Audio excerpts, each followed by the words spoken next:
Good evening, everybody. I am Vibhu Swain from Power Tech Consultant. Today we start our webinar number 5. Now let me share my screen with you all.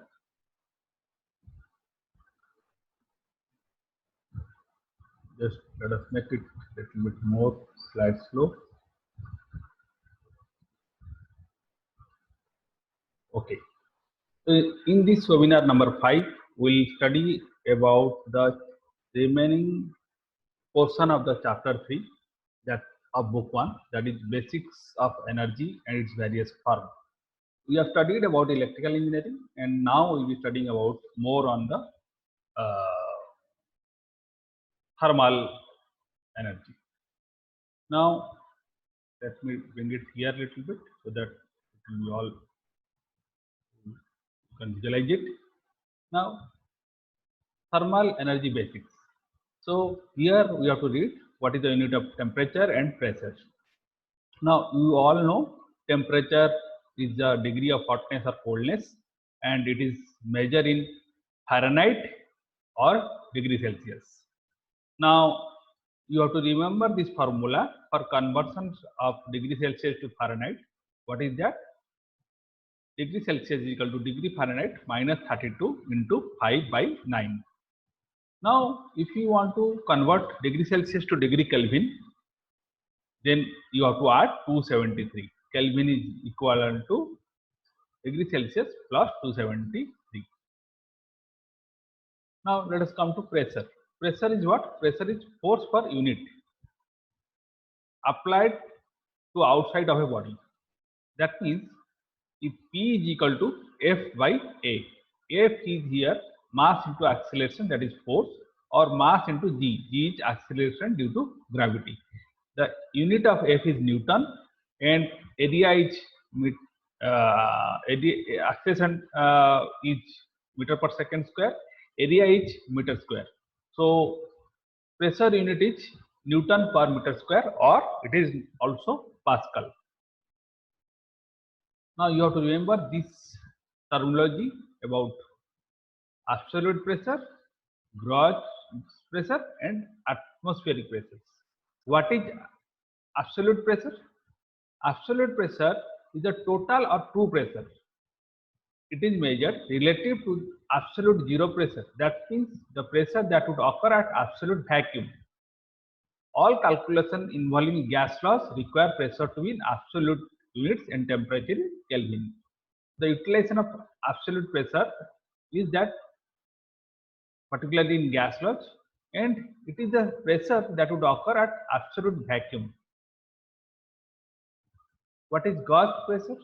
Gauge pressure is the pressure indicated by a pressure gauge. All gauges are calibrated to read zero at atmospheric pressure. That means at atmospheric pressure, at standard conditions, what is the pressure? That pressure you convert it to zero, and because gauge and the above pressure is known as, it is relative to atmospheric pressure. So all gauges are calibrated to zero at atmospheric pressure. Gauge indicated the pressure difference between a system and the surrounding atmosphere. That means what is total gauge pressure is basically absolute pressure minus atmospheric pressures. Pg is equal to Ps minus Pa. What is atmospheric pressure then? Atmospheric pressure is measured in the surrounding air at the surface of Earth. The atmospheric pressures vary with the temperature and altitude above sea level. That means this is the pressure surrounding air at surface of Earth. But this is the pressure at vacuum and absolute zero pressure. That means it is at absolute vacuum. And but this is at altitude above sea level. And the difference between absolute and atmospheric pressure is basically your gauge pressure. Now, what is standard atmospheric pressure?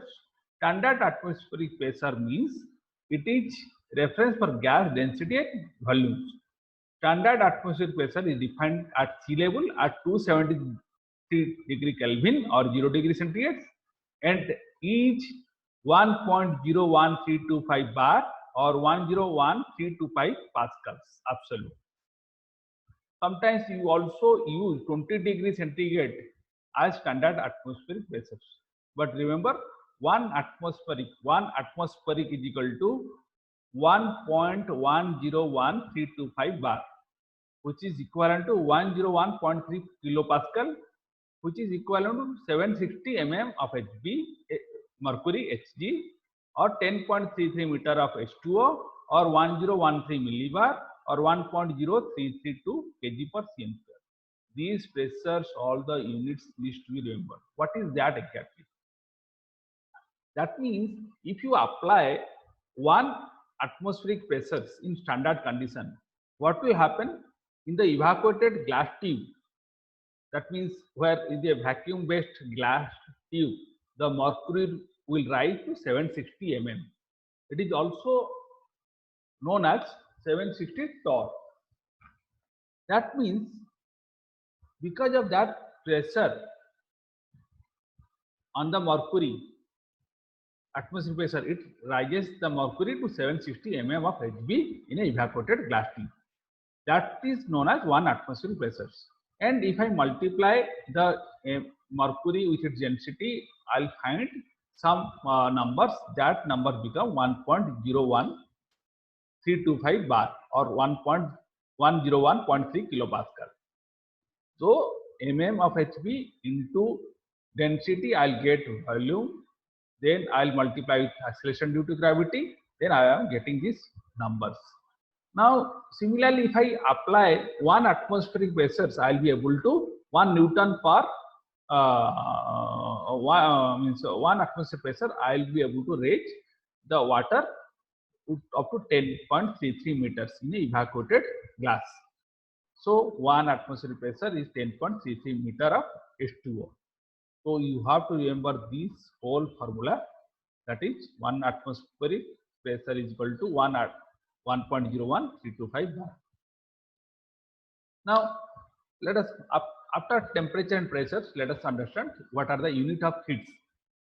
Calories, as you all know, calorie or joule are basically the unit of heat. What is calorie? Calorie means it is that amount of heat is required to raise the temperature of 1 gram of water by 1 degree centigrade. Calorie is very small for a it is a very small unit for many purposes. So what is the bigger unit? Kilocalorie.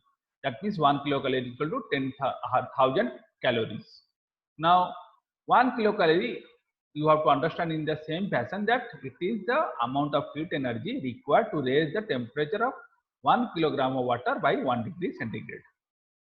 Now remember, what is the conversion formula for joule to calorie? 1 calorie is equal to 4.187 joule.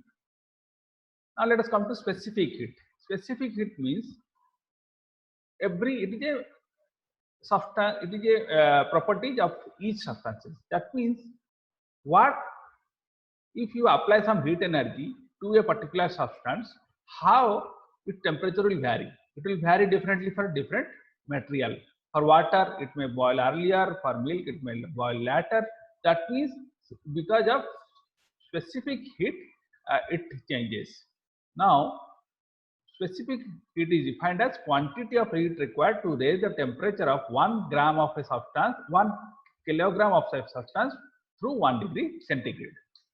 So, what is the specific heat of different material? For lead, it is 130 joule per kg per degree centigrade. Mercury, it is 140, copper is 390, aluminum is 910, water is 4200 joule per kg per degree centigrade. That means water is a higher specific heat. That's why water is utilized in power plant for production of steam. Alcohol is 2400, iron is 470. Of course, water is cheaper. Then what is sensible heat? Sensible heat is basically, it is the heat which when added or subtracted result in change in temperature. That means if I apply some heat to certain substance, because of its specific heat, its temperature will increase. And that is known as sensible heat. Sensible heat, you remember, Q is equal to mCp delta T. That means change in temperature into specific heat into mass. It is the unit of, or it is the formula for sensible heat.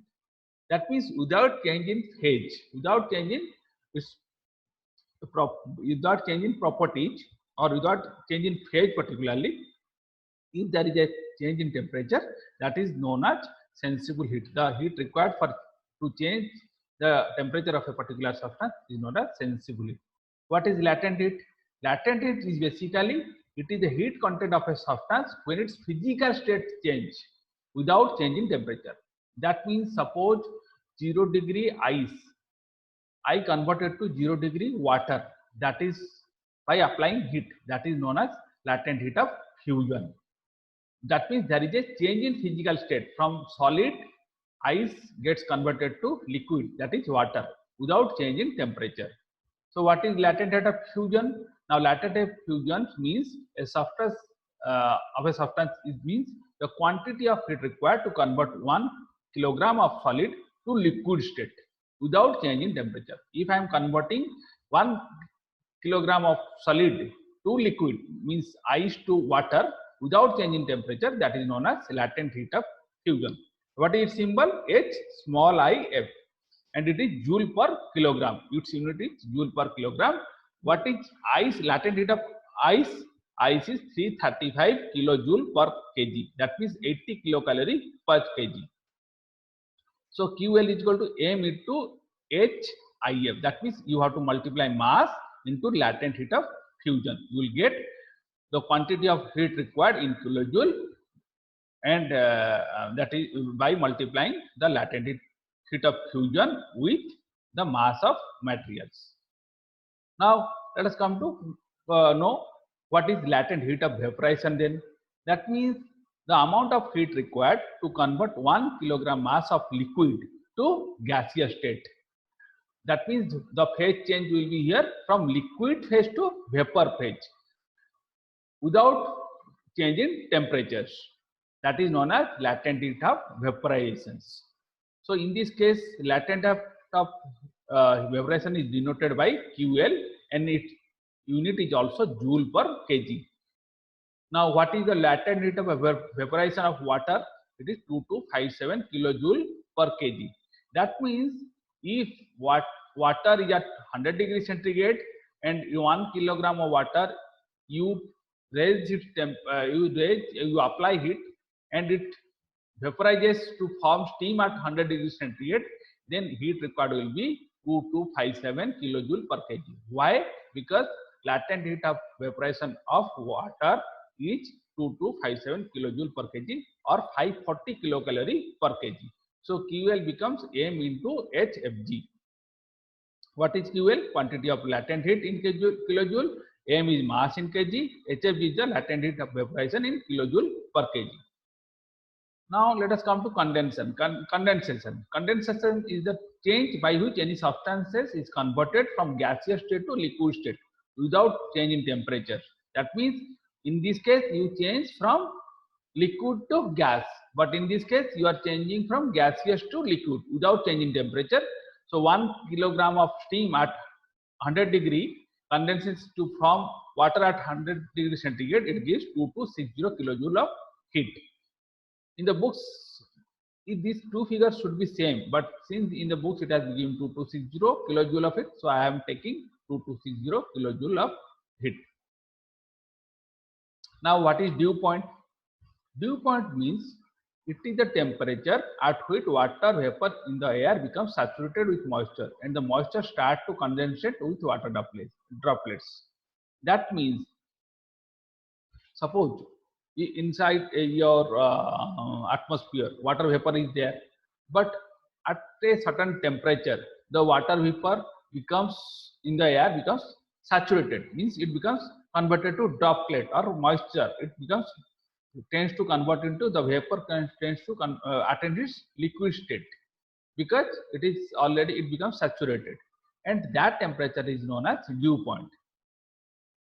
Now it is equal to saturation temperature at the partial pressure, because in the atmosphere if water vapor is there along with other gas, it has certain pressure that is known as partial pressures, and because of partial pressures it has a tendency to become converted to moisture or water droplets.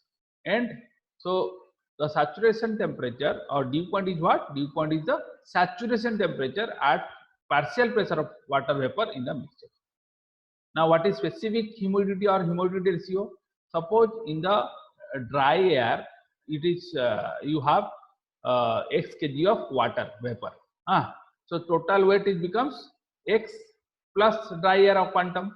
Now, specific humidity is basically how much of water vapor is existing in the 1 kg of dry air. The unit is kg per kg. It is unitless particularly. That means how much of water vapor exists in 1 kg of dry air. Then what is relative humidity? Relative humidity is basically it is the ratio of mass of water vapor actually held by the air in a given volume to that which air could hold at same temperature if the air were saturated. It is expressed as a percentage of warmer air. It is expressed as percentage. That means what is that? Just read it another times. It is the ratio of mass of water vapor actually held by air in a given volume to that which air could hold at the same temperature if the air were saturated. Now let us assume a case water air is there. Now in winter condition, it is relatively warm. It is relatively dry. Particularly in winter season, the air is basically dry. Because if it is dry, therefore it can hold more number of moistures. Whereas in warmer, it will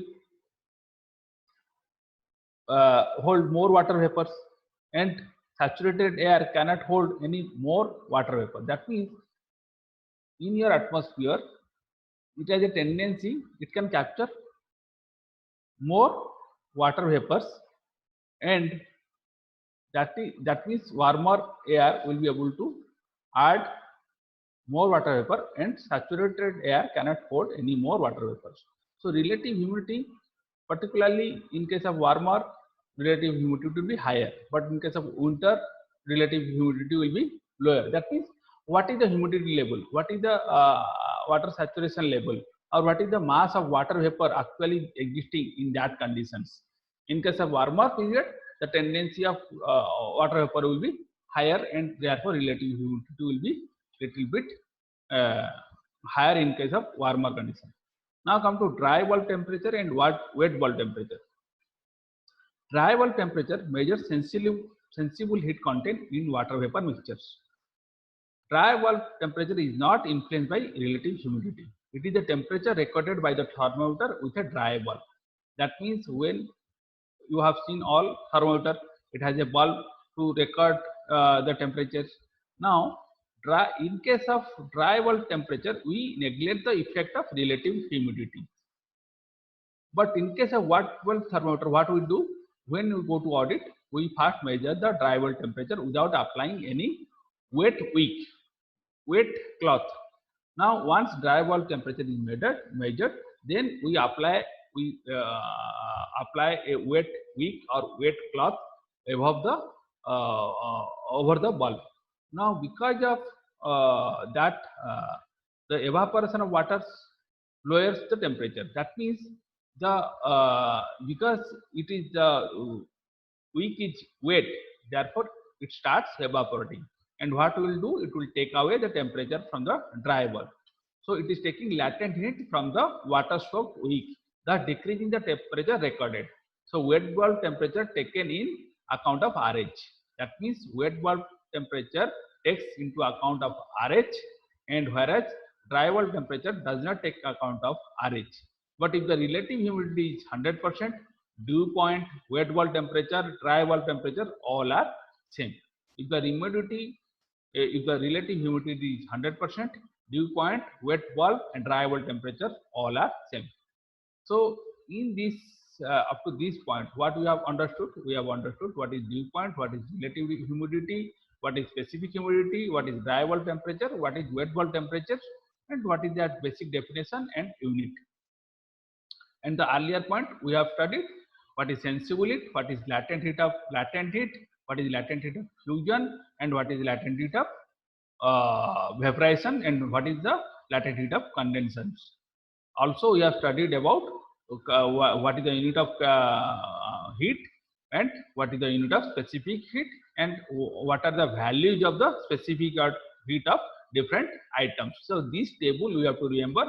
This formula 1 calorie equal 4.187 joule we have to remember, and of course this sensible heat you have to remember for all your calculation, book 2 as well as book 4. Similarly, fusion, vaporization, all these formulas, these numbers have to be remembered. Now let us come to calorific value. Calorific value means it is the energy content in an organic matter which can be measured by burning it.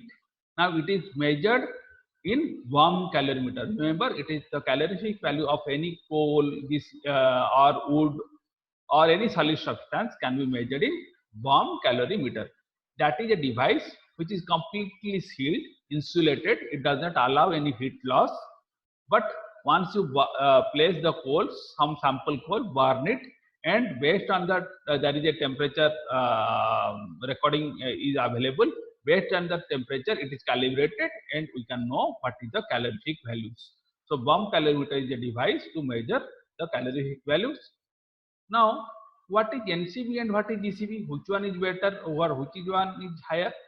GCV is gross calorific value, but NCV is net calorific value. You all know, in case of a coal, particularly a fuel, where you have certain amount of moisture inside it, and there is also some amount of hydrogen. Now, when you burn coal with air, what will happen? The moisture also get evaporated because it gets some heat, and due to which it becomes steam or water vapor and goes out. So it, while going out, it takes away heat from the coal. Similarly, hydrogen is inside, some percent of hydrogen in coal, and that hydrogen reacts with oxygen, it forms water. Now again that water gets heat from the coal, and it also goes out through vapor by taking some heat. So because of moisture, because of hydrogen content in a fuel, the there is a useful heat is low because some amount of heat is being carried out by the water. Then suppose you remove those moisture and H2 component of heat value, will get NCV. So which one is higher? GCV is higher, NCV is lower. The difference between GCV and NCV is the heat of evaporation of the moisture and atomic energy, that is conversion of to water vapor. For heavy fuel oil, what is the GCV? It is 44100 joule per kg or 10,500 kilocalorie per kg.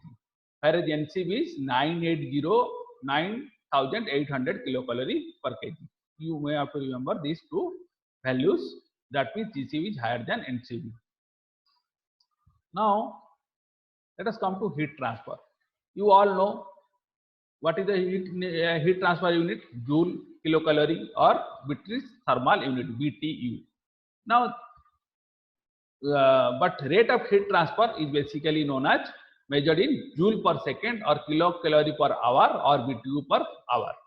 So heat transfer, and heat is basically energy, whereas transfer means it is a rate of heat energy transfer. So that's why it will be kilocalorie per hour. Now how heat is transferred? By three modes. One is conduction, another is convection, another one is radiation. Conduction means energy transfer in a solid. That means there is a two bodies should be in contact with one another. Then that will be known as conduction. What is the unit, example of conduction? That means by hitting a rod in a furnace, and by what is the unit, how convection happens? It is basically energy transfer in a fluid. That means if there is a movement of a fluid in such as gas or liquid from hot to cold portions, that is known as convection. What is radiation? It does not need a material to travel through. It can it does not require any material and for traveling, and electromagnetic waves. Similarly, your visible lights are basically some examples of heat transfer through radiation processes. Now even something is very warm, and when the heater element is first switched on, the radiation is invisible, but we feel warmth. That means it is basically some electromagnetic waves or invisible ray or light energy which has a tendency for transfer of heat. So there are three ways of heat transfer. One is conduction, convection, and radiations. These are very simple subjects.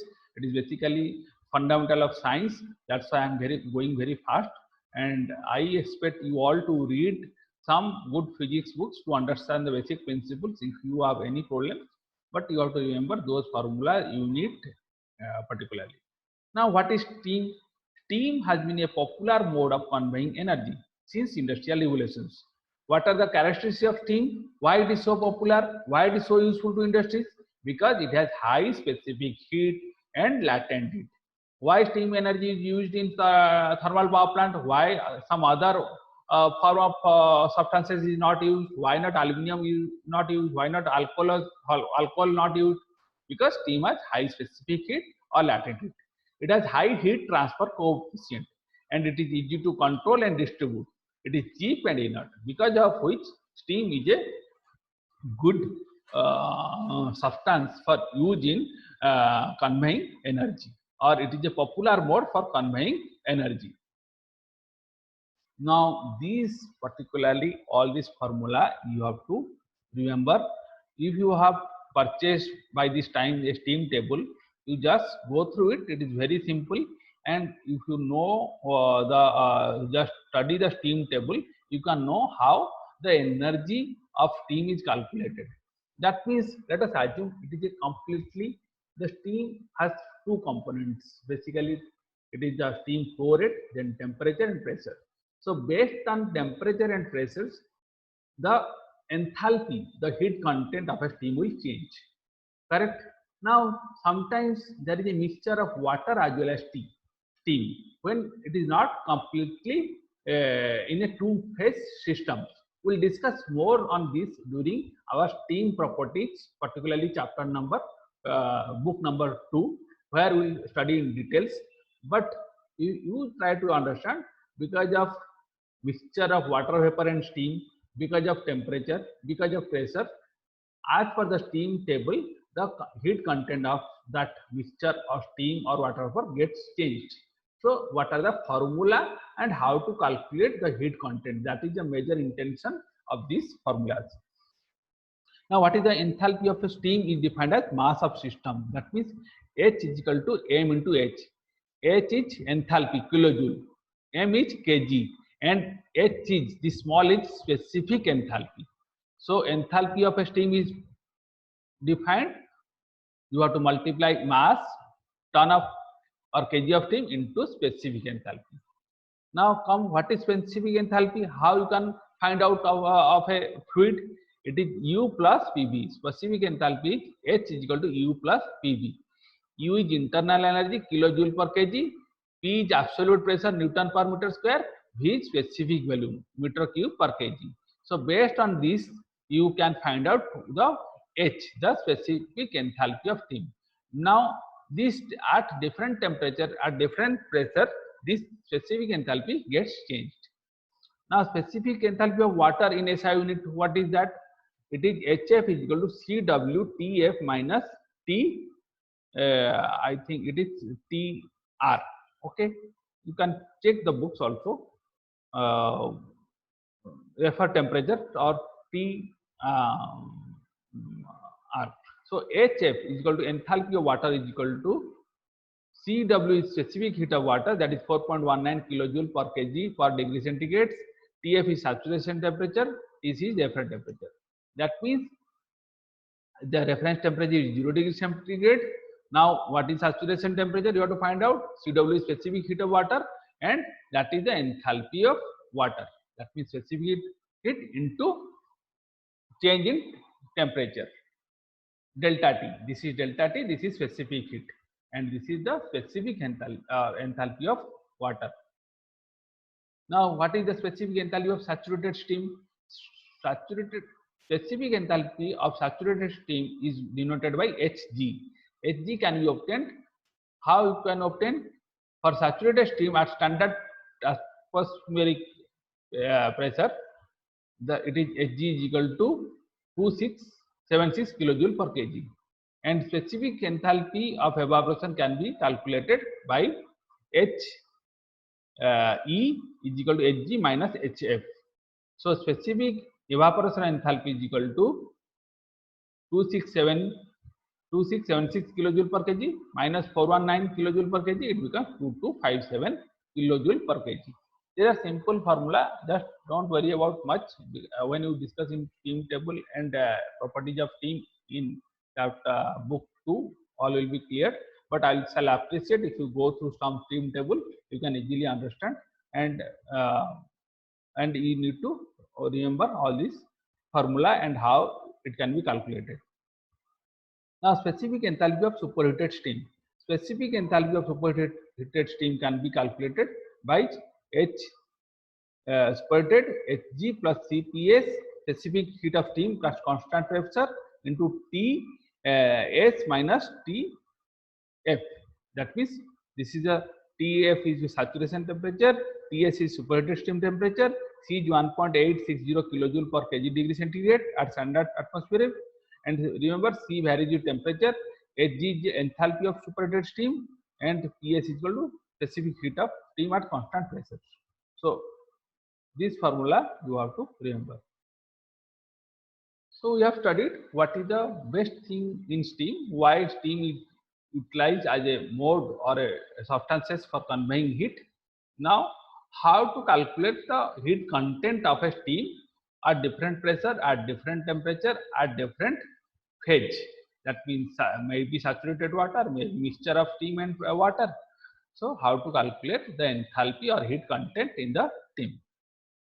It can be easily calculated from the steam table. Now let us study about thermodynamics. What is first law of thermodynamics? First law of thermodynamics says that energy in a system can neither be created or destroyed, but can be converted from one form to another. That means it is the law of conservation of energy. Energy cannot be created or not destroyed, but it can be converted from one form to another. What is second law of thermodynamics tells? Heat will flow from hot object to colder object, and without any work done, it is not possible for heat to flow from cold body to hot body. That means if you don't apply any work, you cannot transfer the heat from a cold body to hot body. But heat will definitely get automatically transferred from hot object to colder object. Now just let us take an example of refrigerator. In case of refrigerator, you are throwing the heat from a colder body to hotter body or hot body. How? By applying electricity, by applying some work done. You are able to do it. Otherwise, you cannot do that. Now, when you are doing some conversion of energy from one form to another, some amount of energy will be dissipated as heat. And because of this dissipation, the entropy or degree of disorder will increase. So all energy transformation lead to an increase in entropy in the system. So whenever you transfer some energy, then automatically there will be a increase in entropy in the systems. Now let us take an example. You are blowing some light, and because of the light, or you are blowing some fan, but that fan, some magnetic energy is created, some heat energy or I square R loss is created, and that is a heat energy. That means some energy is getting dissipated, some in terms of heat. So no energy conversion is 100% efficient. That means suppose you put some energy and you are doing some work, some amount of energy will definitely go waste, and that is that's for there is any system or any energy conservation cannot be 100% efficient.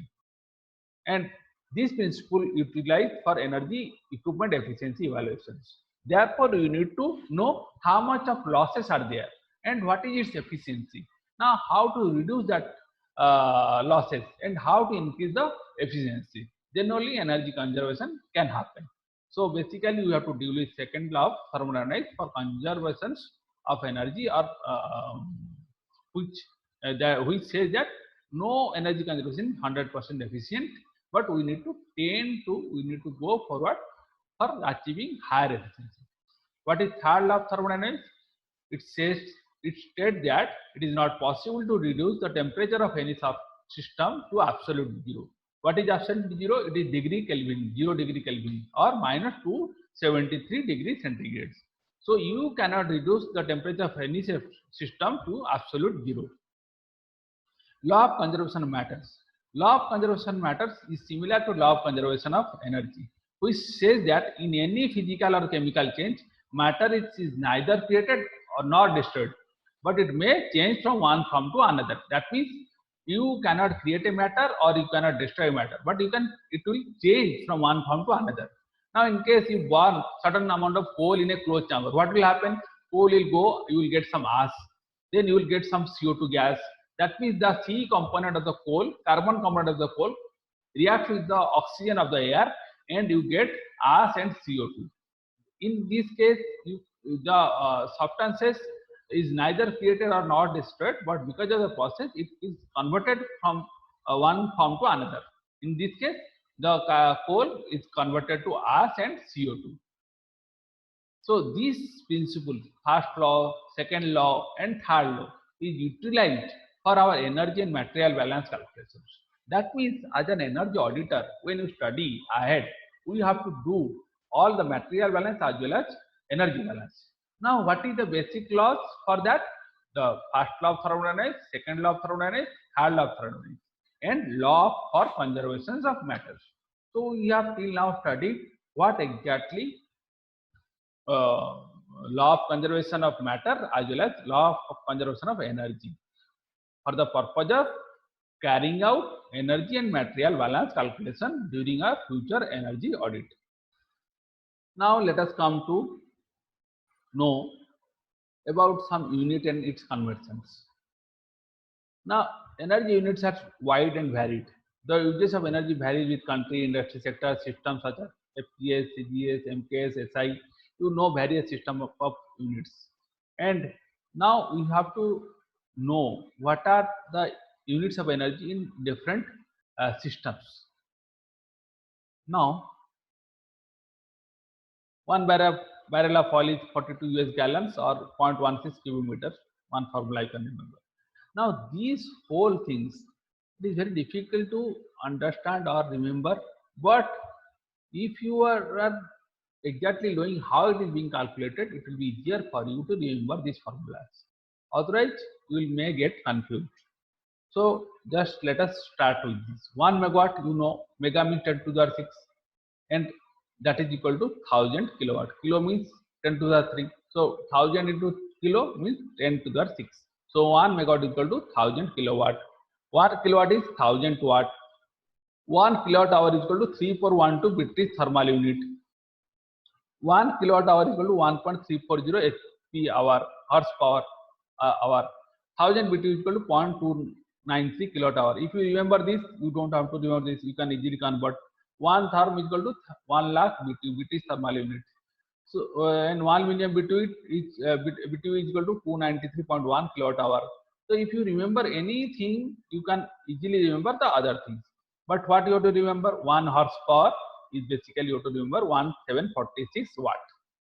1 kilowatt hour is equal to 3412 BTU. Now come to here, 1 calorie is equal to 4.187 joule. These things you have to remember. Now 1 BTU is equal to 252 calorie. So like this, these are the tables. You can know or remember this formula. Particularly 1 kilowatt is equal to 1 kilojoule per second. 1 kilowatt is equal to 3413 BTU per hour. 1 horsepower is equal to 746 watt or 0.746 kilowatt. 1 ton of refrigeration is equal to 12,000 BTU per hour. And these units of energy you have to remember as you practice lot of numericals and you do lot of multiple questions, you will be able to remember these units. Now, this pressure, we have already discussed the pressure. 1 technical atmosphere, 1 atta is equal to 1 kg per force per cm square. That means 9.8 into 104 Pascal. So 1 atmosphere pressure is 1 atta means 760 mm of Hg, or 1 atom means 101.325 pascals. 1 bar is equal to 10 to the power 5 pascals. 1 bar is equal to 10 to the power 5 pascals. Similarly, you can remember this one. 1 kilopascal equal to 1000 pascals, and 1 Newton per meter square is equal to 1 Pascal, and 1 cm of H2O is equal to 98 pascals. So when 1 cm of H is 133.22 pascals. So these are the formula for pressures which you have to remember. Particularly you have to remember this one. 1 atmospheric standard is equal to 101.325 pascals, and what atmospheric is equal to 760 mm of Hg. Now these are the conversion, how you can convert kilogram to ton, kilogram to liter, and what is the pound, how long ton, short ton.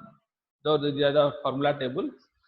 And similarly for volume, how to convert from barrel to liter, barrel to meter cube. These are the cubic meter to liter. So you can these are the mass and volume tables. Now also you have to remember this energy unit and conversions. 1 joule is equal to 1 watt, 1 kilowatt is equal to 1000 watt, 1 kilowatt hour is equal to 3.6 into 10 to the power 5, 10 to the power 6 joule, 3.6 million joules.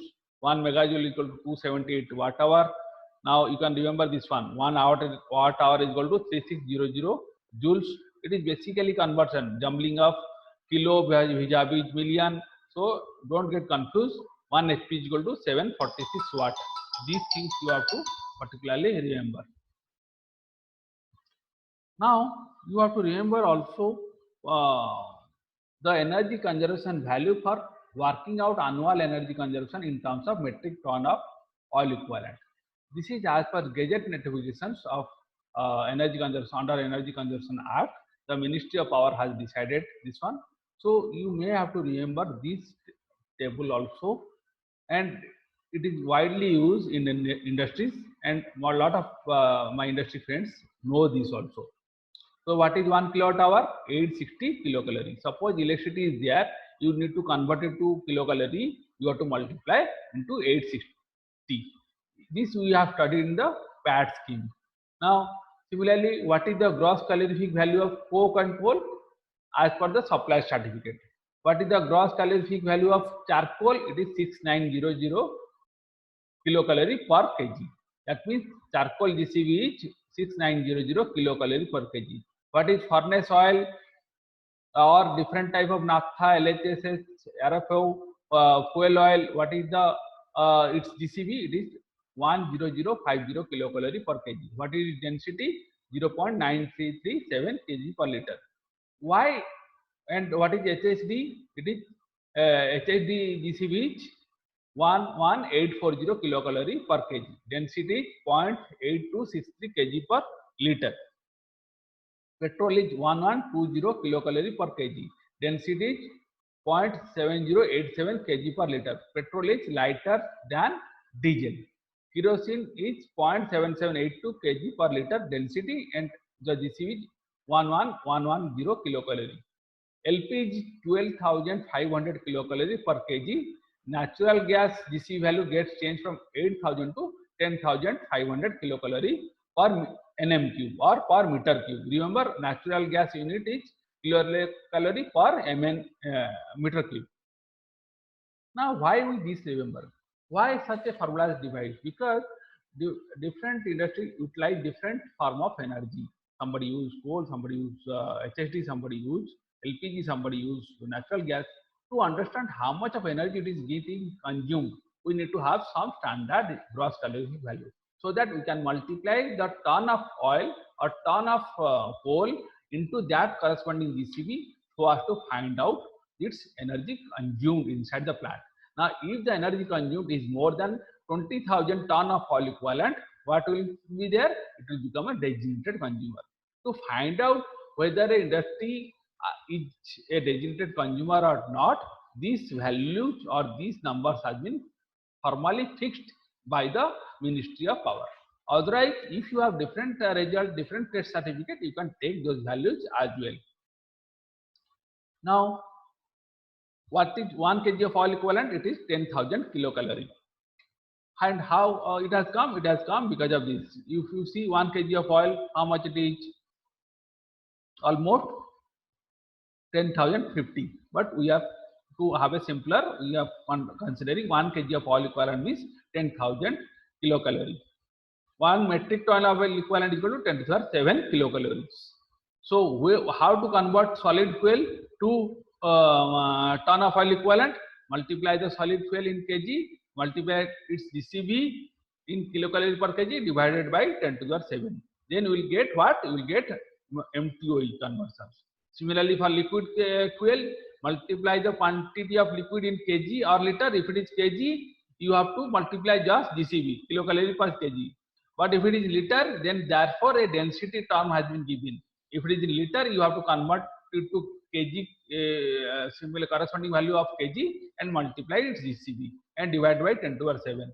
Similarly, for gaseous fuel, you multiply what is the NMQ or SCM, standard cubic meter or cubic meter, multiply its GCV and total quantity of kg or NMQ and divide by 10 to the power 7, you will get the amount of heat energy consumed by the industries from the gaseous fuel.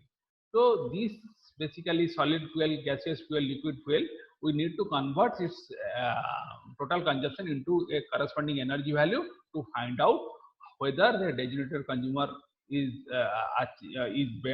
has achieved the threshold energy or not.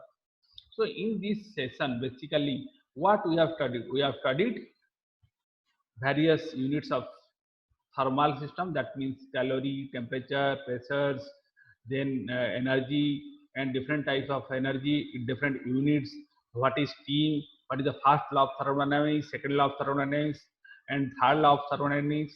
Then what is your conservation of matter as well as conservation of energy, and what is the utilizations because for mass and energy balance. And all these formula don't get confused. Just try to remember the basic formula. You can easily convert whatever will be asked in the examinations. It will have some multiple questions, but of course you may get some questions related to laws of thermodynamics, as well as you may get some question related to steam, properties of steam, maybe the mode of conveying heat, maybe conduction, convection, and radiations. So with this, I conclude the chapter 3. Have a thorough reading. Try to remember all the formula. Try to write all the formula in a small notepad. Take those formula with you. Try to memorize it, and it will be all good. I will be submitting the assignment in mail so that you can do it, and also will be carrying a lot of quiz test for this chapter 3. With this, I conclude. Good night.